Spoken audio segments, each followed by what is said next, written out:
You searched how to buy shares of 21 Capital Inc. 21 Capital Inc. is listed on the NASDAQ under the ticker 21.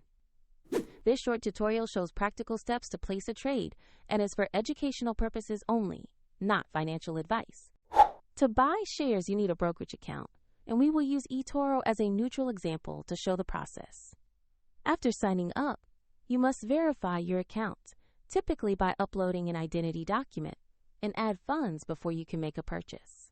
Use the platform search box and enter the ticker 21 to find the correct listing. Make sure you select the NASDAQ entry for 21 Capital Inc. to avoid similar names.